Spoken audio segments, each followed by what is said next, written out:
Bonjour Olivier. Salut. Quelle surprise de te retrouver ici à Passy. Voilà, c'est un colloque sur un petit peu c'est un peu l'indépendance de la Haute-Savoie et un petit peu comment ils peuvent s'organiser pour créer, que ce soit au niveau médecine, au niveau politique, leur propre système en fait indépendant. C'est un sujet que tu suis depuis peu.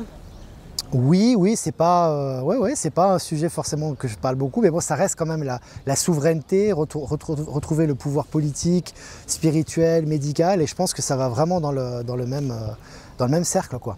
Est-ce que tu connais Thierry? On va faire une Thierry, je le connais sur Internet, je vois. Mais toi, c'était qu'on s'était vu sur Internet. Ouais. Mais toi, je te connais en manif, quoi. On s'est déjà vu, c'est en manif. C'est intéressant d'avoir un peu... pour t'interviewer, parce que tu fais tellement bien ce résumé de l'actualité, tu as énormément de gens qui te suivent tous les jours, les mini-lives. Oui, c'est vrai. On apprécie donc cette synthèse. Ça fait depuis combien de temps que tu fais ça? Ça fait 1 an et demi que je fais le live, ma chaîne YouTube. Elle a été censurée une première fois, vous connaissez ce que c'est, hein, la censure. Et puis finalement, depuis 1 an, j'ai ouvert Infolib 2. Et puis depuis 1 an, on a 9 millions de vues déjà. Donc, et on est presque à 60 000 abonnés, donc ça cartonne bien. Il y a beaucoup de gens. Ouais. On est sur Facebook, alors j'ai été censuré de nouveau. Je le garde juste pour la forme parce qu'il y a des personnes qui ne sont pas sur les autres réseaux.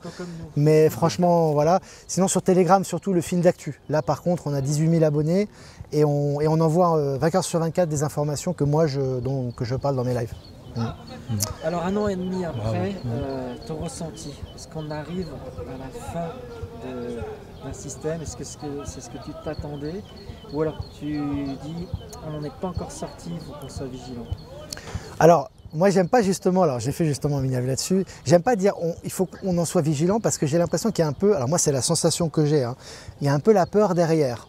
Et je pense que justement ce qu'on doit éliminer, c'est la peur. C'est vraiment ça, ça ne nous empêche pas d'être rationnel, on doit éliminer la peur parce que là, le pouvoir est en train de changer, on sent que les initiatives sont de notre côté, on voit ce qui se passe à Ottawa, au Canada. C'est important parce qu'ils sont quand même dans la capitale fédérale, ils ont quand même bloqué la ville malgré les menaces, voilà. Donc c'est important aujourd'hui qu'on retrouve confiance en nous-mêmes déjà. Et retrouver confiance en nous-mêmes, c'est pas l'État profond, c'est pas les gens de l'État qui vont nous le donner. Ils nous le donneront jamais, ils iront jusqu'au bout. Donc oui, si on les suit, il y en a pour des années. Par contre, si nous-mêmes, on prend conscience et on met en action, que ce soit au niveau associatif, que ce soit au niveau informatif, que ce soit au niveau spirituel, on met en action notre indépendance, en face, ça va s'effondrer beaucoup plus vite. Et surtout, ils n'auront plus accès à notre vie personnelle. Donc pour moi, je pense que c'est très positif ce qui se passe. Je pense qu'on va en sortir. Pour moi, j'ai dit 2022, c'est la fin de l'état profond. Moi, j'ai dit c'est la dernière année. Mais ça ne veut pas dire qu'il faut qu'on reste assis et qu'on les voit faire. C'est pas du tout ça. C'est justement, c'est comme 2 boxeurs qui sont sur un ring. Toi, tu es en championnat du monde, tu as ton adversaire qui vacille. Tu ne vas pas arrêter, tu ne vas pas diminuer l'intensité de tes coups. Tu vas au contraire vouloir le mettre KO. On en est à cette période-là aujourd'hui. C'est-à-dire qu'on doit intensifier notre action parce que l'adversaire, plus il est agressif, plus il vacille. Donc il faut qu'on mette encore plus de pression pour... positif quoi, pour avancer. Donc. On peut déjà savourer un peu quelques victoires, notamment en Suisse, avec cette reprise de liberté qui est inespérée. On nous aurait dit ça encore il y a 15 jours, on n'y croyait pas, on a dit il faut encore attendre. Ouais. Et ils ont dit du jour au lendemain, c'est bon, vous êtes libérés. Ouais, alors moi je pense que, alors c'est toujours difficile parce que c'est pas forcément officiel, mais moi je pense on voit les mines qu'ils ont quand ils nous annoncent ça, ils sont pas contents. Bon, ça en dit beaucoup. Si tu n'es pas content quand tu annonces quelque chose, c'est que tu es forcé de l'annoncer. Sinon, si ça vient du cœur, on se souvient que... Il n'y a pas de censure, je peux parler. Non, tu peux y aller. Voilà. Donc on se souvient que Berset, il avait dit, on se souvient très bien qu'il n'y a pas si longtemps que ça, on parlait de 2G, 2G+, etc. Et il parlait presque de vaccination obligatoire. On en parlait en Suisse. C'était quelque chose de tout à fait sérieux. En 1 mois et demi, juste l'année 2022 arrive, et aujourd'hui, ils se précipitent pour annuler les mesures. Ça, c'est pas eux qui décident. C'est clairement pas eux. Ça, il y a des forces de toute façon bienveillantes qui agissent, ça c'est une certitude, qui agissent en sous-main, que ce soit au niveau politique, que ce soit au niveau militaire, que ce soit au niveau des décisions, et qui nous aident. Et on voit que ces types-là sont obligés de prendre des mesures. Mais ils sont persuadés que leur idéologie est juste et ils iront jusqu'au bout dans leur schéma. S'ils peuvent nous mettre la puce, ils vont nous mettre la puce. S'ils peuvent nous mettre d'autres mesures. Donc là, c'est à nous justement de se dire, voilà, non, il n'y aura plus de puces. Il n'y aura plus de masques, il n'y aura plus de mesures. Nous, on vit notre vie comme ça et on va s'unir et nous gagnerons au final parce que nous défendons notre légitimité et notre vérité.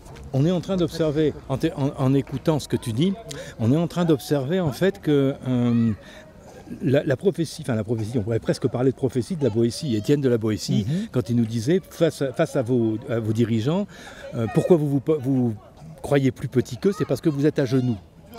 Les gens se sont levés. Et il suffit de se mettre debout, comme il disait, et puis d'un seul coup, c'est eux qui vont prendre peur. Et après, comment pouvez-vous faire pour pouvoir sortir de la tyrannie? De simplement dire non. Et c'est ce qu'on est en train de faire. C'est-à-dire que là, c'est sûr qu'il y a Omicron, c'est sûr qu'il y a Bill Gates et compagnie qui commencent à se dire, bon là, on est mal, parce qu'effectivement, qu'est-ce qui se passe? Ils commencent à avoir peur. La peur change de camp. Parce qu'à partir du moment où on dit non, et qu'on se met debout, on dit maintenant, ça suffit. C'est bon maintenant. Ils n'ont pas prévu ça. Ils ont tellement fait de campagne pendant des décennies avec du fluor, avec l'alimentation frelatée, avec des restrictions pour affaiblir en fait le niveau de conscience de l'humain qu'ils ont cru qu'ils auraient réussi. Bien sûr. Parce qu'ils y croient toujours. Ils y croient toujours. Aujourd'hui, ils n'ont pas prévu que l'être humain était quand même divin. Bien et sûr. Que en tant qu'être divin, on a une souveraineté réelle qui est une souveraineté du cœur et que cette souveraineté-là, elle commence à prendre le dessus. Et la lumière. Pas modélisable par un ordinateur. Voilà, il n'est pas modélisable par un ordinateur. Tout à fait. Et ce n'est que le début. Et ce n'est que le début. Parce qu'on ne sait pas d'où on vient, on apprend chaque jour un peu plus et on se rend compte qu'on a une puissance qui est énorme. Et c'est pour ça que, et là on comprend par contre, pourquoi ils ont voulu nous mettre dans des cases pendant des décennies, des millénaires, c'est justement parce qu'ils avaient conscience qu'il y avait ce potentiel aussi quelque part et qu'ils voulaient l'utiliser pour leur nourriture à eux. C'est un peu comme dans Matrix, ils voulaient nous utiliser pour alimenter leurs désirs, leur puissance, etc. Aujourd'hui, ça sort de leur contrôle et ce n'est que le début. Ça veut dire que l'être humain est 1 million de fois plus puissant que ces pervers. Mais il faut qu'il en prenne conscience. C'est ça le truc. Et on est en train d'en prendre conscience. Et que nous, on en prenne conscience aussi. Tout à fait, nous-mêmes. Je parlais de nous. Ouais, c'est ça, que eux, ils prennent conscience de notre puissance, mais que nous, on reprenne notre souveraineté. Tout à fait, exactement. Donc c'est ce qu'on est en train de faire et ça, c'est génial. Et en tout cas, grâce à des gens comme toi. Grâce à vous aussi, Laura, vous faites un beau travail. Et je voulais juste dire une dernière chose, si je peux me permettre. C'est important de ne pas anticiper leur narratif. C'est-à-dire que là, je vois beaucoup de gens qui paniquent un petit peu par rapport à ce qui se passe au Canada, par rapport à la puce électronique, etc. Ils sont en train d'anticiper, mais qu'est-ce qui nous prépare ? Cette pensée, qu'est-ce qui nous prépare? Elle inclut la peur et elle inclut de leur donner de la force. Donc, c'est très important de ne pas rentrer dans le schéma d'attendre quelque chose d'eux. Parce que si on dit qu'est-ce qui nous attend, ou qu'est-ce qui nous prépare, ça veut dire que nous, on s'attend à ce qu'ils vont encore nous dominer. Non, non, non, il faut vraiment sortir de ce schéma, de se dire il y a des victoires concrètes qui ont été faites, ce sont de vraies victoires, c'est pas eux qui l'ont fait, on voit leur visage, c'est pas eux qui ont décidé ça. Par contre, c'est vrai que revenir à nous-mêmes et sortir de ce narratif, ils veulent nous mettre plus de restrictions, on n'en veut pas. On se contrefiche de ce qu'ils veulent, on est des citoyens modèles, on est des gens honnêtes et on fera ce qu'on a à faire. Et si on est comme ça et qu'on se recoupe entre nous, c'est la plus grande accélération de l'élimination de leur narratif. Il faut vraiment qu'on sorte de la peur et de se dire on a tellement été dominé depuis la naissance par ces gens-là et par ces organisations qu'on a toujours l'impression qu'ils vont préparer un plan d'avance. Mais si on a cette impression, ils vont en avoir un.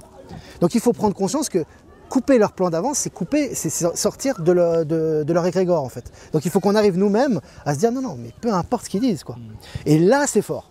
Et on a vu à Ottawa, ça s'est passé comme ça. C'est-à-dire que c'est des camions, des trucks, etc. qui ont communiqué entre eux. Ils avaient vraiment la foi que ce qu'ils faisaient était juste et ils ont bloqué la ville. Et Trudeau, il s'absentait 3 jours quand même. Faut pas l'oublier. Il est revenu après, on lui a donné des ordres. Et maintenant, il menace de couper les comptes bancaires. C'est toujours la peur.